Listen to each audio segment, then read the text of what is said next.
പല കോർപ്പറേഷനിലെ തലപ്പത്ത് പല രാഷ്ട്രീയക്കാരെയും വെക്കും. ഈ രാഷ്ട്രീയക്കാരോട് വെക്കുമ്പോൾ എന്താ പറയാമെന്നറിയോ, ഈ കോർപ്പറേഷനെ കുറിച്ച് ഒരു ധാരണ ഉണ്ടാവില്ല.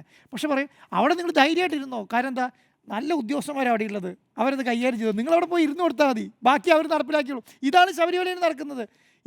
ഇതുപോലെയാണ് പല ക്ഷേത്ര പ്രസിഡന്റുമാരുടെ അവസ്ഥ എന്ന് പറയുന്നത്. ഒരു ധാരണയും ക്ഷേത്രത്തെക്കുറിച്ചോ ക്ഷേത്ര സംവിധാനങ്ങളെക്കുറിച്ചോ പൊളിറ്റിക്കൽ അപ്പോയിൻമെൻറ്റിൻ്റെ ഭാഗമായിട്ട് അവിടെ വന്നിരിക്കുക എന്നുള്ളതാണ്.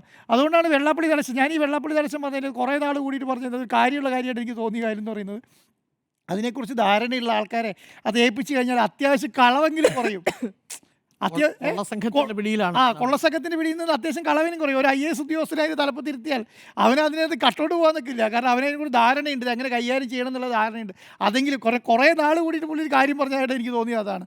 അപ്പം അതുപോലെയുള്ള നടപടികൾ സ്വീകരിക്കുക എന്നുള്ളതിനേക്കാൾ അപ്പുറം ഒന്നും ചെയ്യാനില്ല. ഞാൻ പറഞ്ഞത് ഹൈക്കോടതിയാണ് മേൽനോട്ടം വഹിക്കുന്നത്, അതിന് മേലൊരാളില്ലല്ലോ.